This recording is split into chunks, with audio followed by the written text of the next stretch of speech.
Hi, everyone, and welcome to this session. Today, I'm here to talk about something which is very, very important for all of us who are working with freshers, with people with less than 30 years' experience, because we understand that all of them can be clubbed into what is called Gen Z. The Gen Z are people who are between 13 years of age and 28 years of age as of now, right? And uh,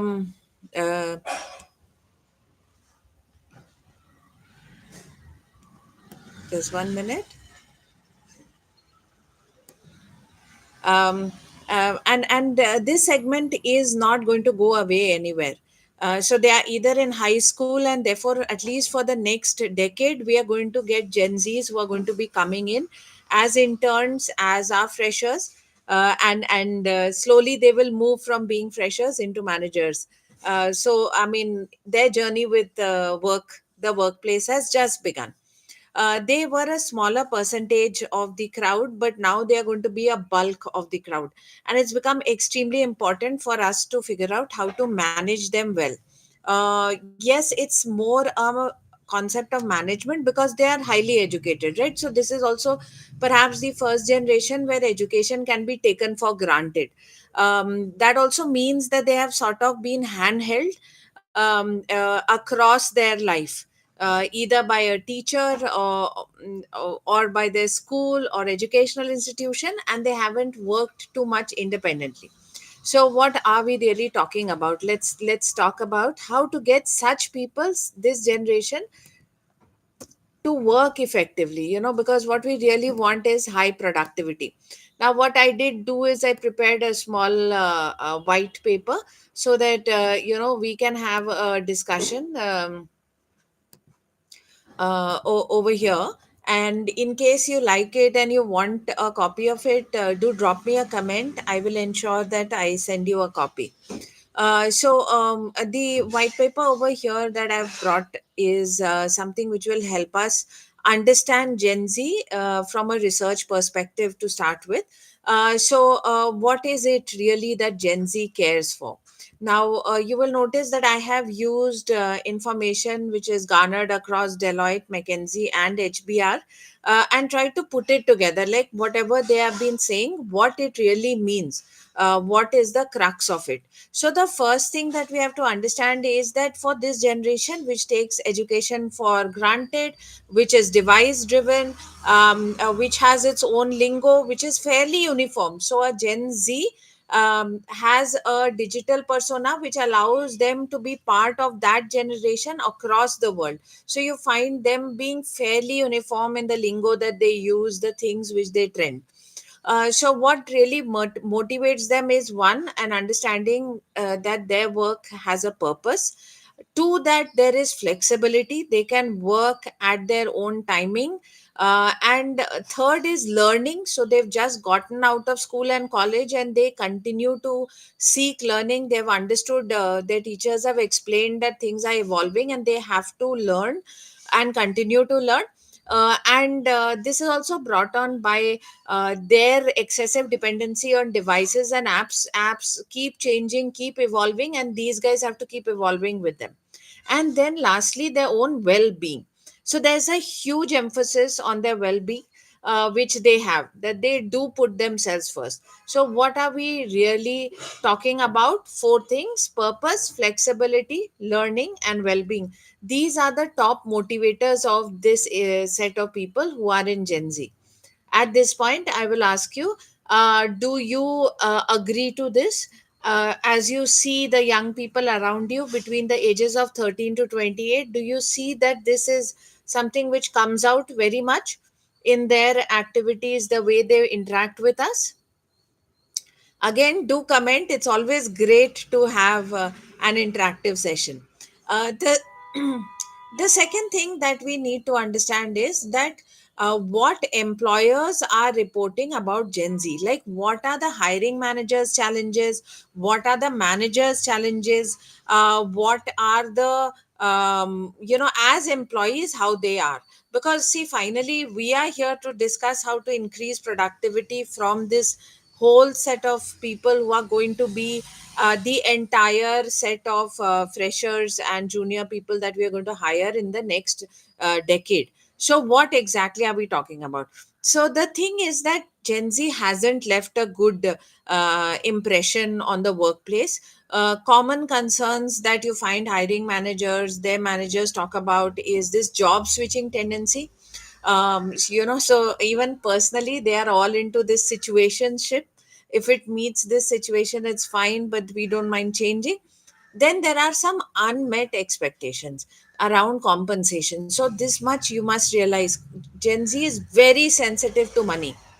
Okay, so please do not think that purpose or providing them a purpose would mean, or it is the same as them not wanting money. Okay, and they are also, the other thing that they really seek is career progression. So they are not going to wait for 3 years, 5 years before they get their next raise. They want to have a discussion very often, okay, on where all this is really going. There is gap in communication and professionalism, so they forget to tell their managers when they are not coming. Perhaps sometimes they just forget, or they just claim to have forgotten, right? That to inform people about things.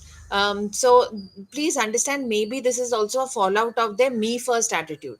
So whenever you are me first, you're not really thinking beyond your nose, right?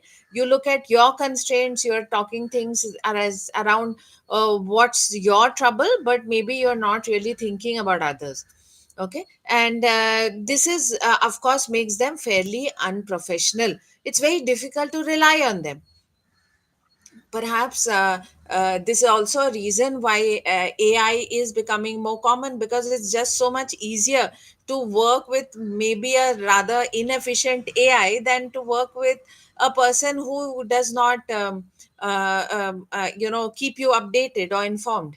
So when you look at the top hiring manager complaints across Gen Zs, you will find certain things that they seem to have low persistence. Okay, so they start work and they don't have perhaps this attitude of taking it through. Okay, then there are some unrealistic expectations and complaints. So they've been used to a much more lenient school system and much more caring parents, or rather always their parents, because of this digital revolution, so parents are also very all the time connecting, looking up on them, and they are also they have these expectations of being pretty wanted. Okay, and then there are some soft skill gaps. The biggest thing I'm sure that you are hearing is about the Gen Z lingo.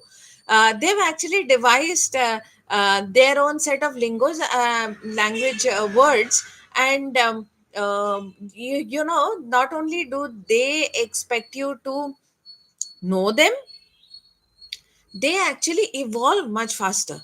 So that means that within a year or two, those words may not really be cool.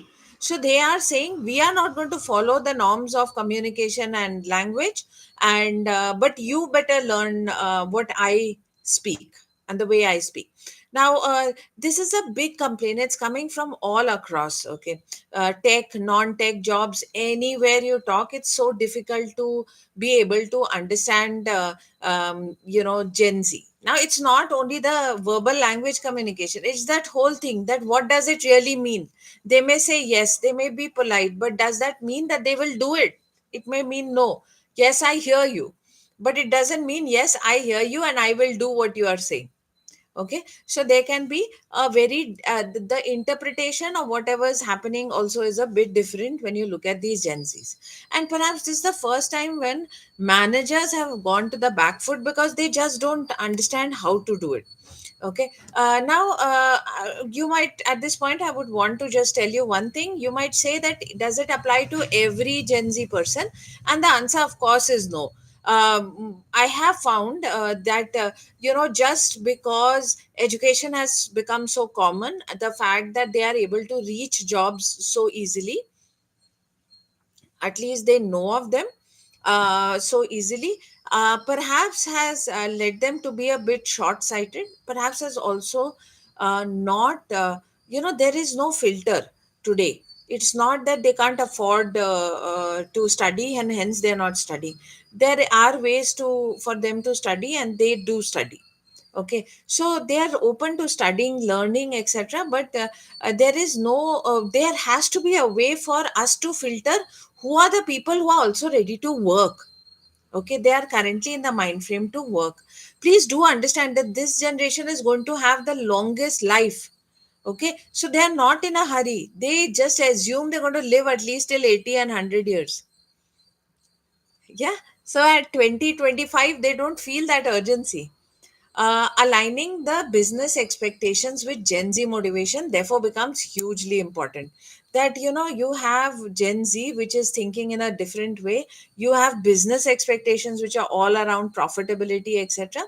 And how do we ensure that business expectation and Gen Z motivation can be intertwined, so that Gen Z turn out to be really good quality workers and innovators. Okay. Organizations expect productivity, consistency, and long term commitment, but Gen Z expect autonomy, career growth, and psychological safety. This intersection is where the performance and the retention improve. Okay, there has to be certain structure development frameworks, because these are people who have gone through 12 to 15 years of very structured learning. Regular feedback loops and personalized motivators, these can help bridge the gap. So what we're really saying is that for them, uh, what was happening at college and university, that's exactly how they're expecting somehow the workplace to be. Okay, that you had empathetic, sympathetic teachers who, they got, even if they got angry, it wasn't that they uh, would do anything too much. Okay, again, this, that's a separate debate, that is this a good thing happening, is this the this. But see, today, as parents also, we are not okay with people in school being harsh to our children. Our parents didn't mind if the teacher was harsh to us.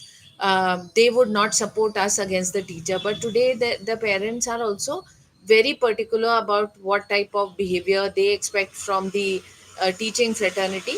And I think teachers also are, very conscious about the fact that they have to not be harsh. Okay, so this is a whole set of people who's coming from that type of a background. The career test framework is here, and we have a framework for Gen Z talent optimization. You might ask, what is it? So, do understand, Gen Z are expecting you to be like their concerned teachers, their parents, etc. So, and mentors, they're expecting you to handhold. So, what they really enjoy is the fact that the focus is their development. One thing that we provide is the strength mapping through career graph, where strength across what motivates them, what is their aptitude, people management, leadership, behavior. These are periodically measured, and we understand what are the intrinsic and extrinsic motivations, and then we help them with the career goal setting. So this, of course, I understand that you already have a goal setting exercise which is part of your HRMS in the organization. But what we are talking about is a more a career goal setting. Can this be combined with the organizational perspective? Yes, and sometimes no, but they are okay with situationships. So that means that if they feel that, or we feel that they don't fit in, they are fine if we can explain it to them that, in the next 2 months or 3 months we are going to look at terminating something or the other. They are fine with it. And then there is engagement fit assessments that we provide, including surveys, so that we can align the role expectation with their preferences. What I'm really trying to say is, if you already have an HRMS, HRIS system, or if you don't, we still can bring value to you by allowing us to work with you to optimize the productivity of Gen Z. We can actually come up with a plan which can work for both sides, for them and for you. This approach enhances performance and makes the Gen Z feel supported, seen, and valued at work. So, concluding this, discourse, if I can so say, Gen Z do bring remarkable potential, creativity, digital fluidity, fluency, adaptability, strong sense of ethics, because we said they have a purpose, right? But what happens is that they are coming straight from education systems which are much kinder now. Okay, they're also much focused on learning some new stuff. And they have a very keen appreciation of skills, but somehow they don't seem to have that keen an appreciation of teamwork, of what is good behavior, what is the softer skills, communication. These are things which are getting missed out in their rush to ensure that they understand and learn more and more skills, perhaps. Okay. So at this point, I will stop sharing and ask you, is there that comes to your mind that you want to ask me at this point, or you want to share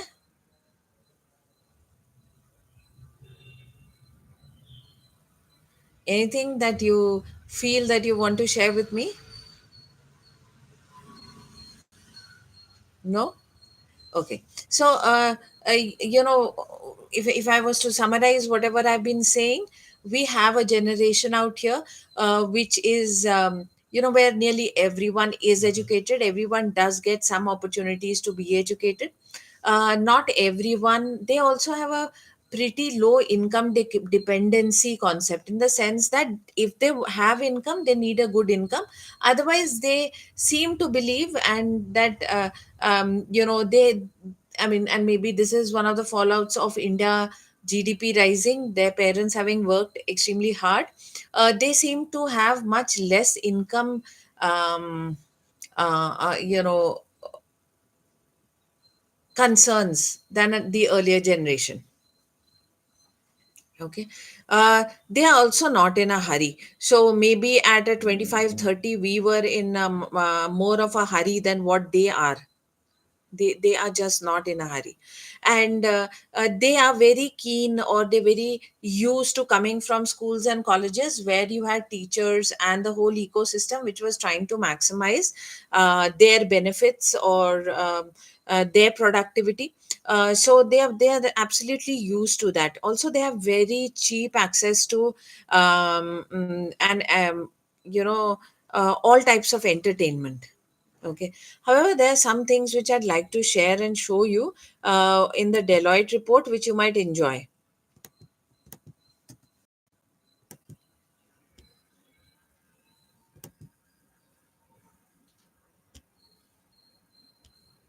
So, this is the 2025 Deloitte survey, and some very interesting points which they have found out. Okay, I'll just take you through some of this.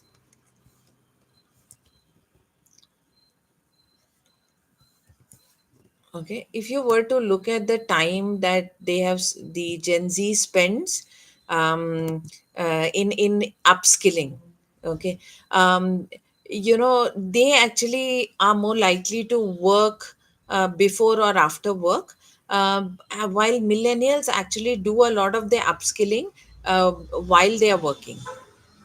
Okay.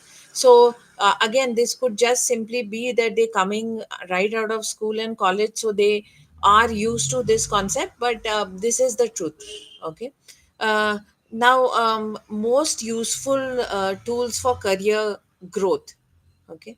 They find on the job learning and practical experience, because again, practical experience is something which is missing in a very big way from our education system. In fact, you might have noticed in India, the tendency has become of not allowing children into chemistry labs and bio labs. These kids, they don't dissect frogs, or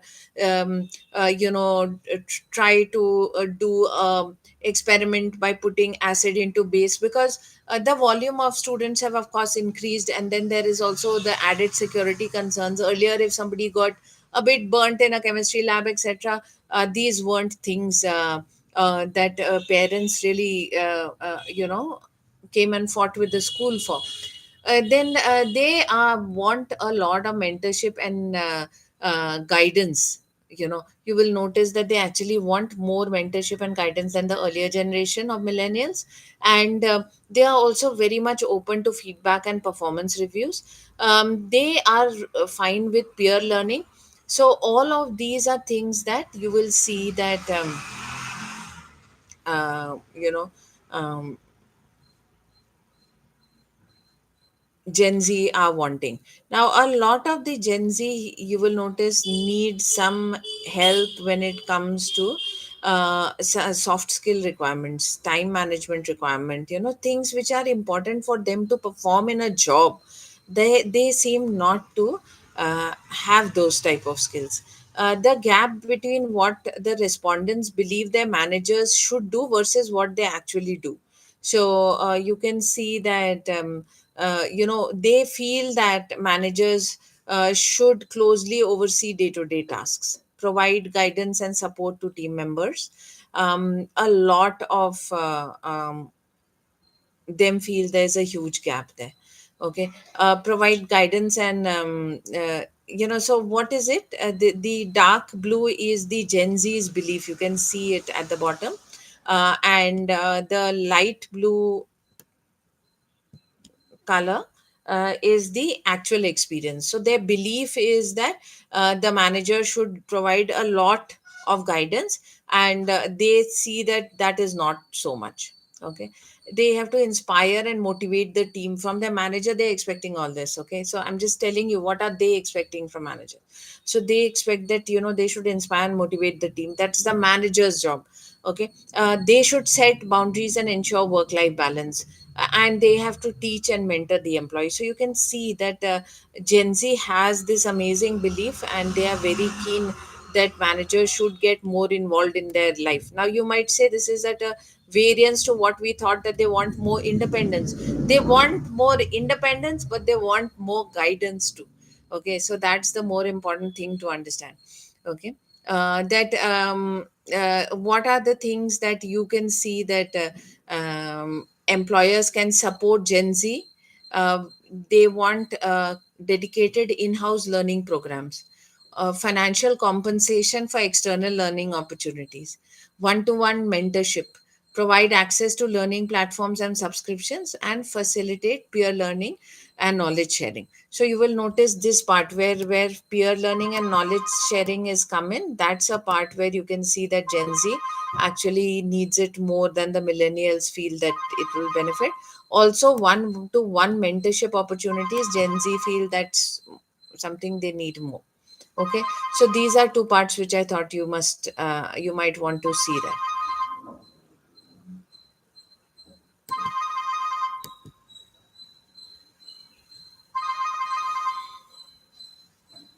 So here is something very interesting, that reason influencing their decision not to pursue higher education.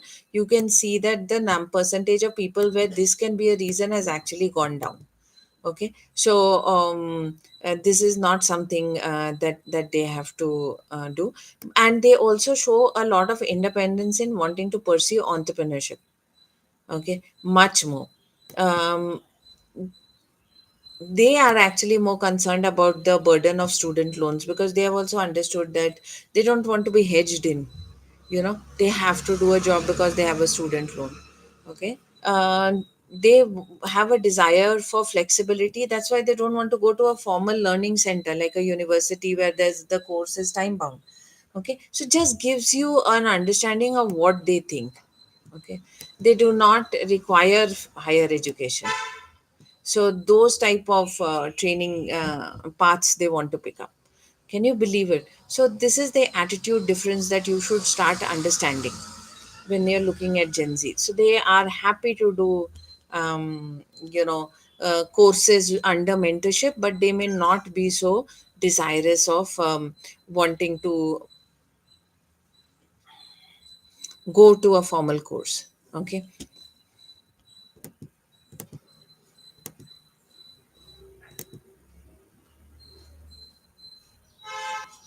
Okay, so let me summarize how career test helps. So we have a career graph, career guidance products where the Gen Z goes through a 30 to 40-minute assessment.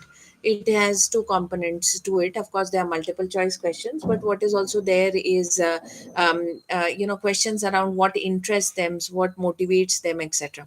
And they really enjoy seeing the outcome. And then it also gives the hiring manager, their seniors, the HR team a very good and concise understanding of the person, right? And therefore what happens is it becomes easy to provide mentors internally, or to uh, guide them to what next. Okay, so just giving you an understanding of how this looks. Sorry for this. So this is a Gen Z outcome, and it covers things like interest, temperament, motivation, and cognitive behavior, people management, and leadership outcomes. What I really wanted to show you is the fact that it tells them the attribute level scores and the benchmark scores, which is the average score of people like them, same age, same qualification. And this is a big hit with them because it clearly allows you to define why certain things are going to be part of their education, that one-to-one mentorship, etc. Which parts need you to need help. And a lot of these, you will notice, are actually softer aspects also, like comprehension and workplace communication and the attitude of resourcefulness and finding a way. It also allows mentors to understand things like openness and emotional stability. So here we have an example of highly emotional stable person, but there are people where you could find it very easily that they need certain help with their emotional behavior. Okay, now these type of insights also you get from here, and the Gen Z love it. They love it that you're coming from a area of knowledge about themselves, personal knowledge about themselves. I mean, just go ahead and reach out to me, leave a comment if you want me to share with you this summary of a lot of the research which is there online on Gen Z, and you want them to engage more with you in your organization. With this, I'll close the session, and I look forward to meeting you really soon.